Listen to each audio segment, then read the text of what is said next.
Hello, welcome back.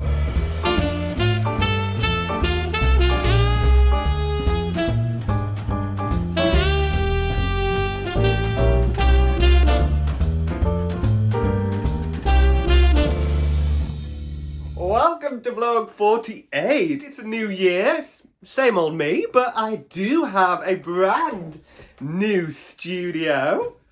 What do you think? It's gold. I'm loving it. Touch of gold, you know, a bit classier. Trying to be.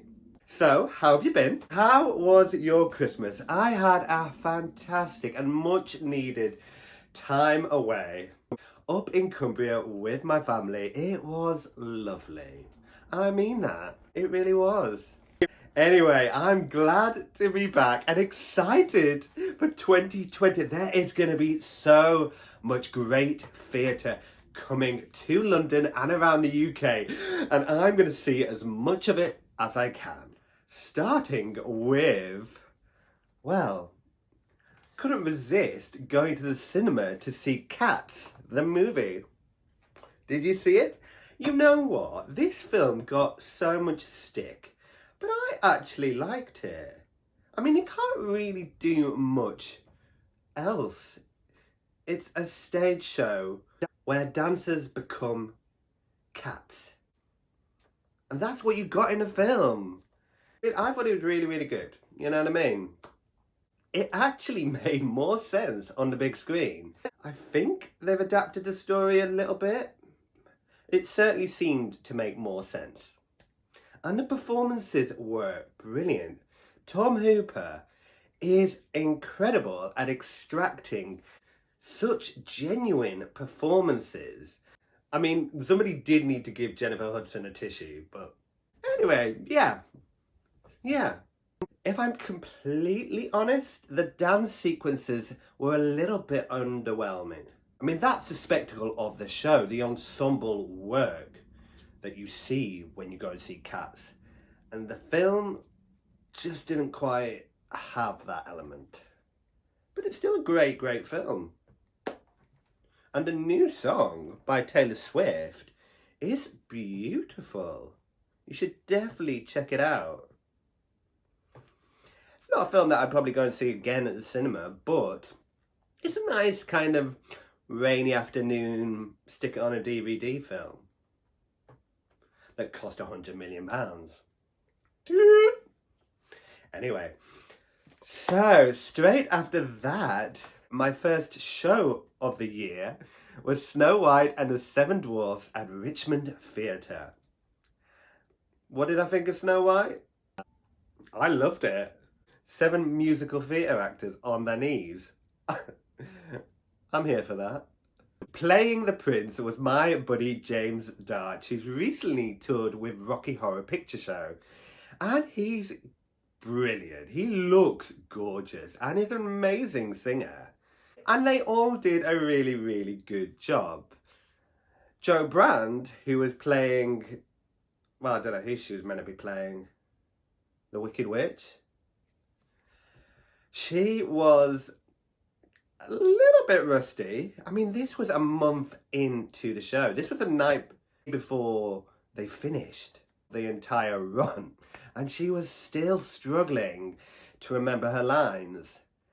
And she didn't really deliver them that well. She's a great comic and a brilliant presenter, but yeah, as an actress, a bit underbaked. Overall, it was a good, wholesome family show. Not quite as good as some of the other pantos that I saw this year, but everybody did a fantastic job. The Dwarfs, who got a couple of songs this year, all sounded incredible. They had some talented boys on their knees. It was nice to see and nice to round off the Christmas period with one last pantomime. On Monday night, I was supposed to go and see Luke Bayer and Natalie Paris at the new Turbine Theatre, where they were supposed to have their evening of singing songs from the movies. Unfortunately, this show had already been rescheduled from the 8th of December when Luke Bayer was indisposed. And now, having been rescheduled, it was Natalie who was indisposed, causing the entire evening to be cancelled. It is a bit unfortunate and quite unlucky for the Turbine Theatre, who are not having much luck at all this year. But well-being and the health, especially the vocal health of any performing artist, is paramount, and fair play for them for recognising that they weren't well enough to do the show and for cancelling it. Yeah, it was a disappointment. Yeah, we all had to make other plans, but at the end of the day, you've got to protect and look after your well-being and your health. So get well soon, Natalie. And as for Luke, he's always doing a cabaret. We'll see him again soon. Now, after that, I saw Teenage Dick at the... I'll try that again, shall I? I saw Teenage Dick at the... You shouldn't laugh. I'm so sorry. I saw Teenage Dick at the Donmar warehouse. It was brilliant. This is a loosely based adaptation of Richard III.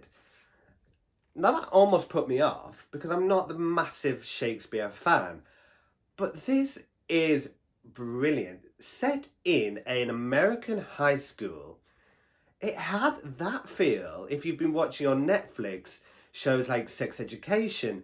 It was a play that you could really see working as a movie. Written by Mike Luce specifically as a platform for disabled actors, he wrote two of the characters as disabled and insisted that in America and over here in its European premiere, they had to be played by disabled actors. So, playing Richard was the brilliant Australian actor Daniel Monks, who is so good. I honestly was worried that this type of casting could be seen as a bit of a gimmick, but they found an incredible actor who is brilliant. Playing opposite him is Ruth Madeley, who you might recognise from the TV series Years and Years. She is equally as brilliant in her role. And both of them are so well observed and so well written. They really give power to these characters and also shed a little bit of insight into what it's like to have a disability. And it's so brilliant to see it centre stage and in your face. Some of the humour teeters on acceptability, and you are sat there thinking, ooh, is that allowed?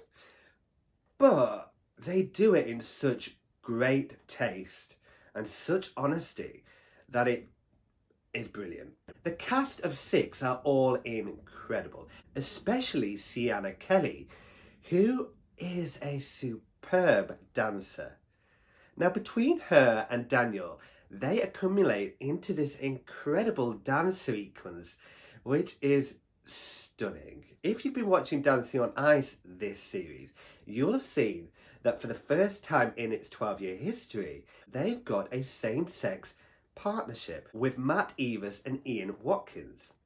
As well as that, they have the brilliant Libby Clegg, a partially sighted Olympian who is remarkably taking to the ice despite her disability. And in Teenage Dick, they celebrate their disabilities and show so much power within them. It really was a brilliant, brilliant show, and I really, really enjoyed it. It's on until the 1st of February, so if you do get a chance, make sure you go and see it. You won't be disappointed. So on Tuesday, I was back at the Union Theatre. I love the Union Theatre. They always make me feel so welcome. And it was lovely to catch up with Sasha, who runs the Union and who has produced the first of their new shows for 2020. Tom Brown's School Days, part of Phil Wilmot's now Essential Classics season. I saw a couple of them last year, including a fellow which I thought was brilliant. He takes classical texts and reinvents them. Now, I'll be honest, I've never read the book or seen any versions or adaptations of this show. So I really didn't know what to expect or have anything to compare it to, which is probably good because I went into it with a completely fresh perspective. Now, what Phil has developed is a new adaptation set in World War II. And it's not a musical, but he does incorporate some new arrangements of hymns and classic music, which really does help to kind of build this world of a public school in World War II. Now, obviously, this book is a classic, but the problem therein, it's been adapted so many times and inspired so many other plays and texts that it now feels a bit redundant, even though it was the original and the predecessor to all of these other works. For me in particular, it really reminded me of a play called Posh, written by Laura Wade, which was adapted into a film called The Riot Club. Now, I absolutely loved that play and even had a small part in the film. And with that, which similarly to Tom Brown's School Days, explores leadership and looks at bullying, with Posh, that just had a bit more of an edge, I felt. This production just felt a little bit safe and a bit mundane for my tastes. Not to say it wasn't well done or very well executed. It was just a bit mediocre and didn't really jump out at me, which is a shame because the cast of 14 are brilliant and vocally they are all superb singers, which really lends itself to the choral work, which is ultimately very, very impressive.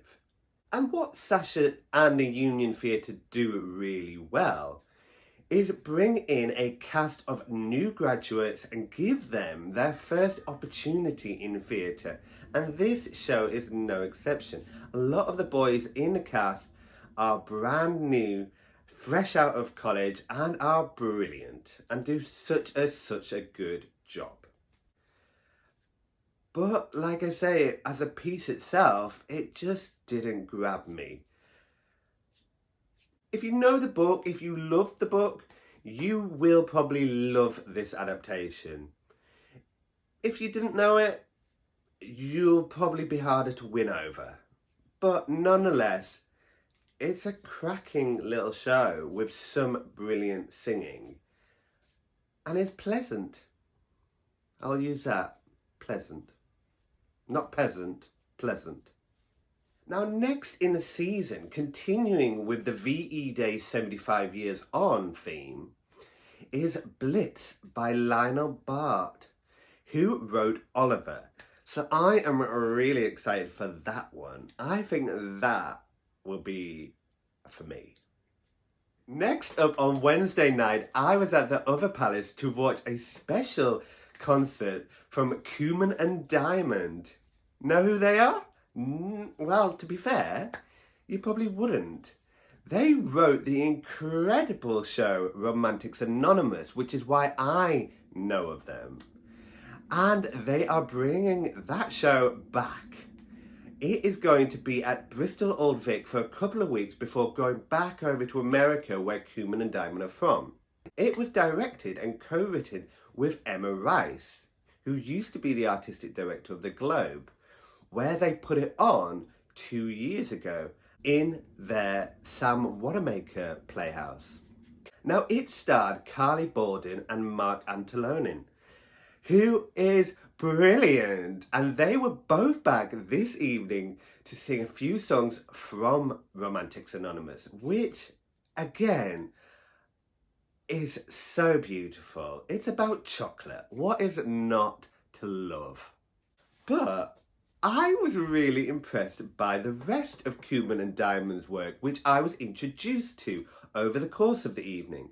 There were a couple of other musicals that they've developed, one called The Noteworthy Life of Howard Barnes, which is available to download. Now this sounds like an incredible concept for a musical. It's about somebody who wakes up, realises he's in a musical and tries to resist being pulled into it. Brilliant. The entire evening was amazing, thanks to the incredible producer and director, Adam Lenson, who finished off the evening with a rap. Like, I was, oh, wow. Could not get over it. Also performing at the evening was the brilliant Natasha Barnes, who was filling in for Alex Fern, as well as my beautiful little Irish import, Molly Lynch. It was so nice to catch up with the girls and see how they were doing, and they did such an incredible job. Kooman Dimond have written a series called Vampirina, which is for Disney Junior. I've obviously not seen it because I'm not a junior, but Molly sang the title theme song from the show, which is so catchy. It even kind of makes me want to go and watch it.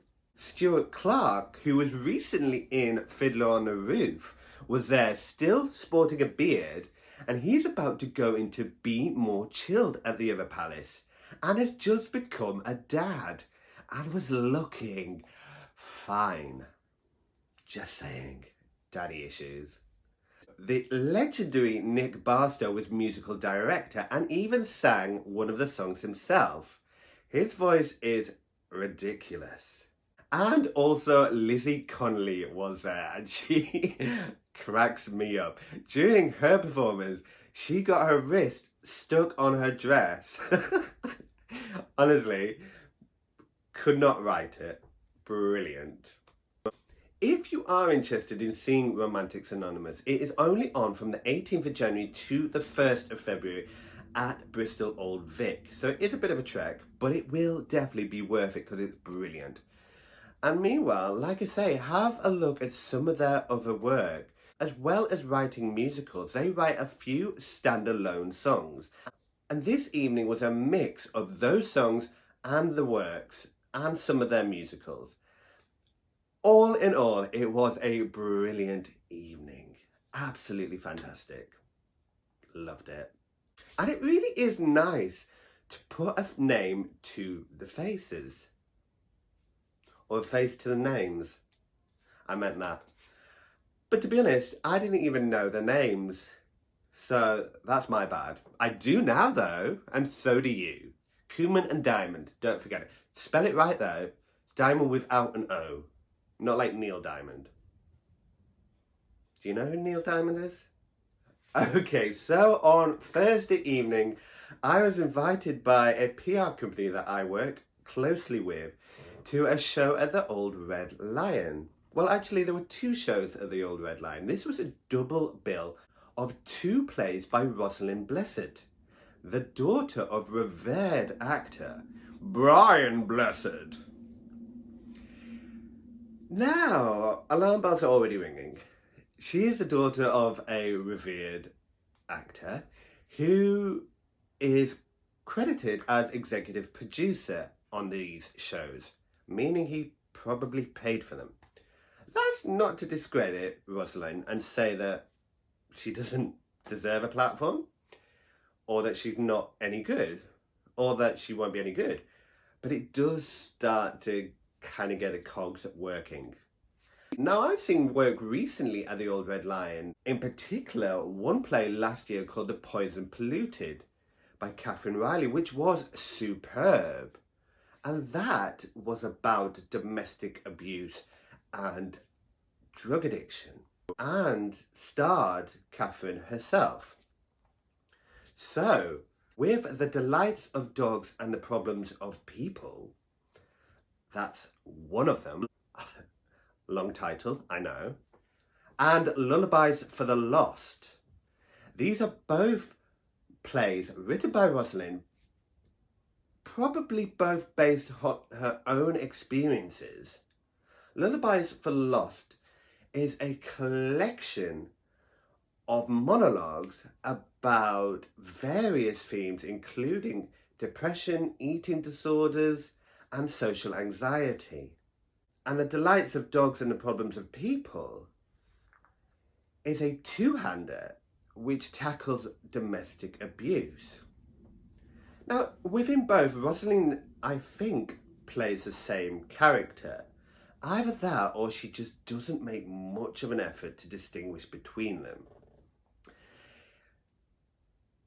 I'm going to just put it out there. She is not the greatest actress. I mean, and this entire evening was basically just a platform to promote her. Was basically just a platform to promote herself as an actress. If she wanted to be taken seriously as a writer, she'd have got other people in. Fair play, though. Why not write your own work if you want to be the next Phoebe Waller-Bridge? The difference is Phoebe trained at RADA and is exceptional and knows her talent and craft. There were several moments where Rosalind was actually quite good and quite authentic, but there were a lot of occasions where there were moments where her vocal level was too loud, that it became excruciating. This was a small 60-seater theatre. So knowing how to reduce your volume to fit the space is a skill that actors learn. Not everybody can do it. Now, the writing itself was very, very well researched and informative, but that was a problem. It felt like it was being relayed to you as a lecture rather than used in a dramatical context. There was a lot of information given to you, which is great. And what resonated was that Rosalind obviously wants to tell these stories and these experiences. But to me, her use of language was very poetic, which is great, but it would have been, I feel, better suited, and she would be better suited as perhaps a vocational speaker or a poet, do some spoken word, or even just release a podcast talking about your experiences. Because when it worked best was when, in character, she broke the fourth wall and spoke directly to the audiences. That was when you really saw the truth come through. It's a very bold undertaking, and obviously I do commend Rosalind for wanting to tell these stories and to make a difference. But using it as a vehicle for her own acting was perhaps misguided. Now, The Delights of Dogs has actually already been done at the Courtyard Theatre for 2 months back in 2016. The following year, it was taken up to Edinburgh for an entire run. And I read a couple of the reviews from then, which were quite scathing, and it doesn't feel to me like this play has evolved since that, and I don't understand why, in that case, it's been brought back. Literally the case of flogging a dead dog in this case. Like I say, I'm not disparaging anybody in the company. With regards to the other actors, this was a big company of actors. There were 8 actors on the stage in a small 60-seater venue which charges £12.50 a ticket. You do the math, something doesn't add up. The indication is that those actors aren't getting paid. And when I looked at the programme, their biops weren't listed, which again, I might be wrong, but suggests that they don't have much, if any, acting experience.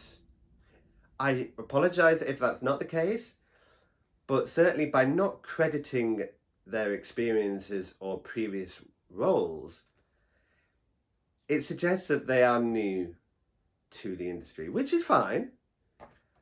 But again, it kind of dilutes the quality. And I think it's a mistake. If Rosalind wants to put on a show and really tell these stories, they need great actors. Great actors will bring out even the worst writing. But mediocre actors and mediocre work kind of just has nowhere to go. Now, this is probably just my opinion, and it is just my opinion, because other people who were there that night, whose blogs I have read, really enjoyed it and really got a lot out of it. But for me, I was looking at the bigger picture. I was looking at every detail, and I do go into a lot more detail in my blog. If you want to read more about it, visit www.thatstageyblog.com, and I will talk extensively about my experience and why I feel informed enough to make this judgment.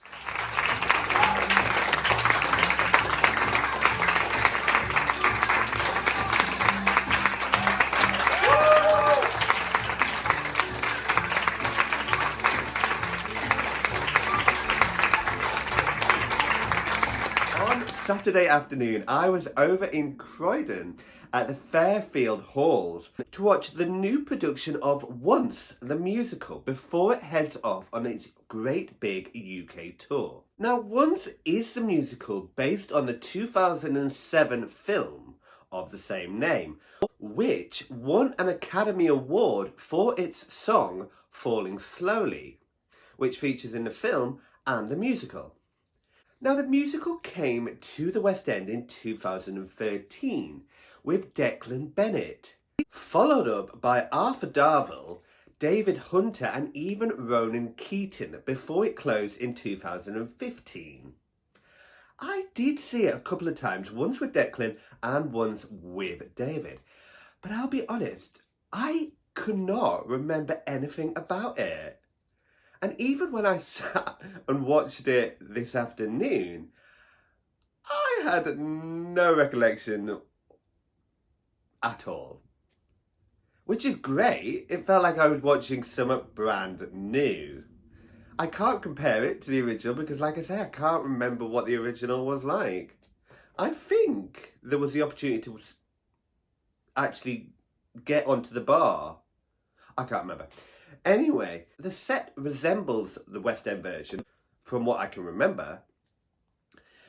And within it, it's set in an Irish bar. Although most of the scenes don't actually take place in a bar, so they do feel a bit abstract. Now, as a piece, it does have a brilliantly written book by Enda Welsh. And the book is actually quite good. It really does lift the show. Generally, though, it is a bit, dare I say, boring? Not to discredit. The show is about these two star-crossed lovers. One's from Czech, one's Irish, and it is beautifully played out. And there are some really sentimental parts within the show. And you really are kind of reeling for them to get together by the end of the show. And there is some brilliant tender moments, and there are some brilliant songs within the show as well. And for this touring performance, headed up by Daniel Healy and Emma Lucia, the entire cast are brilliant. They're all actor-musicians. Everybody on that stage is playing an instrument, which is great for a touring production. But within that, they are all brilliant actors and singers. Some of the characters are Czech but living in Dublin and have to have that hybrid of Irish and Czech accent. And they pull this off really, really well. It's very, very, very convincing. And the moments where the entire ensemble come together chorally are stunning. Now, as a show itself, like I say, it's a little bit forgettable in that I did see it twice in the West End and completely forgot about it. It just doesn't have much variance. But not to say it needs it. It works completely well in its own entity. but it did feel a little stifled. Nonetheless, I did enjoy it for what it is. And for a touring production, they've done a very, very, very good job with it. So I definitely think it's going to do well. I think it's enjoyable. I think they've done a really good job of it. And I think the title alone will bring people in.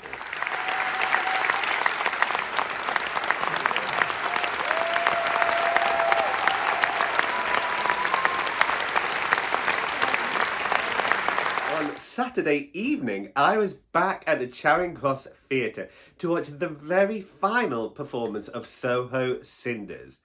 Now, this is an incredible achievement by this group of new producers who have managed to sustain a 4-month run of this show, with a couple of cast changes along the way.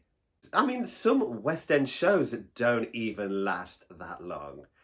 And certainly, fringe shows definitely don't have the stamina.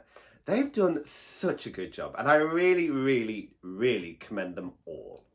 Now, the reason I came back was primarily to see my buddy Michael Mayfers, who took over the role from Luke Bayer, who's also a friend.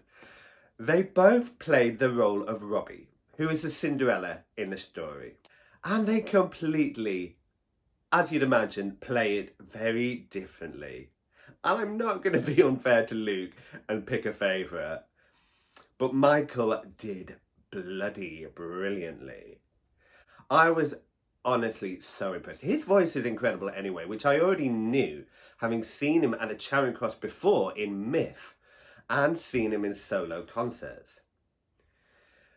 And the boys both trained at Mountview, so they're both from the same pedigree. Now, joining the cast back in December in one of the first cast changes is Holly Taylor, who plays one of the ugly sisters. And this was, for me, the first time I got to see her, and she was brilliant.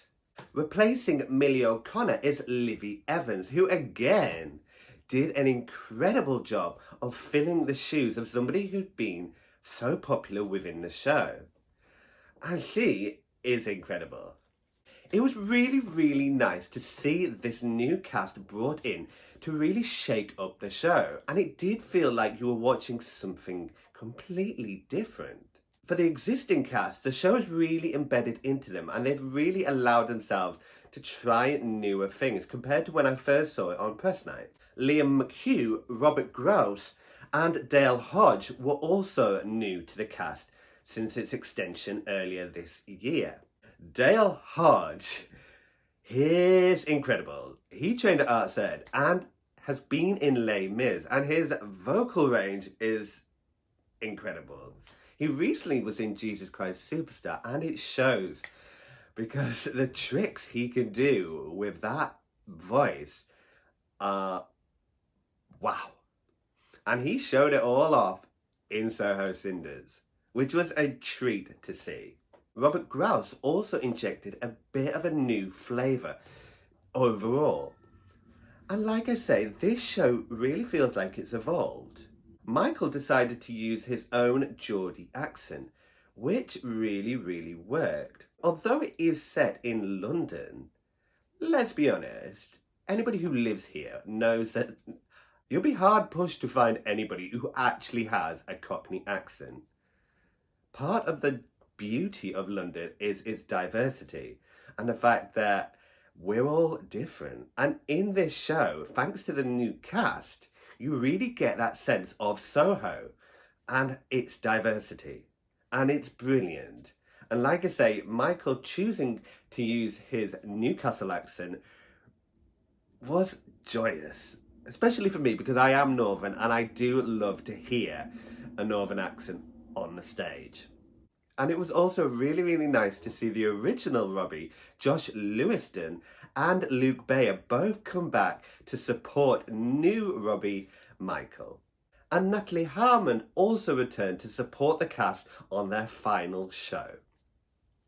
Director Will Keefe got up and made a beautiful little speech after the show, and everybody seemed exhausted, but very, very pleased with themselves. and a little sad that it is coming to an end. It must be weird when you've invested so much time with a group of people to suddenly end, but that is the nature of the business. I love the show, and I'm really glad I got to see the show again. And like I say, well done to everybody involved.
So on Sunday evening, I was live at Zedel for the finale of a brilliant week of cabarets produced by Sean McCourt. Sean McCourt is the man behind the West End Live Lounge series and has now begun producing shows at Zedel. In this incredible cabaret, which was sold out with 2 performances at 3 o'clock and 7 o'clock, it was called Let's Hear It for the Girls, and was hosted by the ridiculously funny Suze Kempner with a brilliant lineup of ladies. Now, if you know any of these ladies, you will know how incredible their voices are. And to hear them all together was heaven. It was such a brilliant show. I am in awe of these ladies. Honestly, these ladies are exceptional. Both evenings were in aid of the Mayor charity, which raises money to offer counselling for women in Islington. So it was a great cause. Of the water, long as I can remember, never really knowing why. I wish I could be the perfect daughter, but I come back to the water, no matter how hard I try. Every turn I take, every trail I track, every path I make, every road leads back to the place I know where I cannot go, where I long to be. See the line with the sky meets the sea, it calls me, and no one knows how far it goes, and it seems like it's calling out to me, so come find me and let me know if I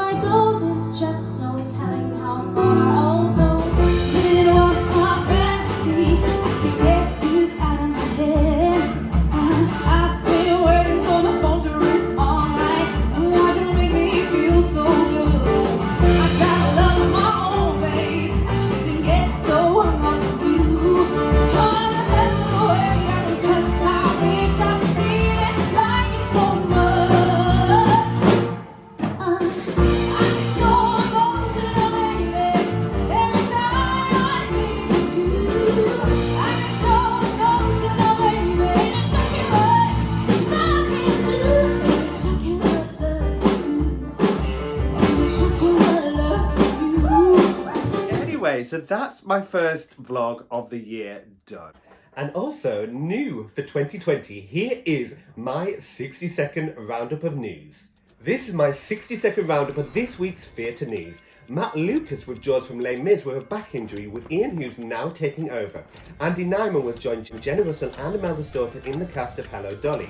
Hiba Aishiq, David O'Reilly, Leon Craig and Noah Thomas join the cast of FB's Talking About Jamie.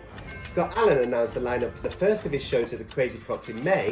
Come From Away announced his cast change to include Alice Fern. School of Rock is to close in the West End, with Andrew Lloyd Webber's new show Cinderella to open in its place. Rags opened at the Park Theatre. The cast of Pretty Woman began rehearsals. Over in Paris, Funny Girl starring Christina Bianco extends its run until the 7th of March. And Juliet and Mary Poppins extend their West End runs, with Lin-Manuel Miranda popping in to watch and Juliet. Soho Cinders closed in the West End. Amy Booth Steele popped up in an episode of Doctor Who.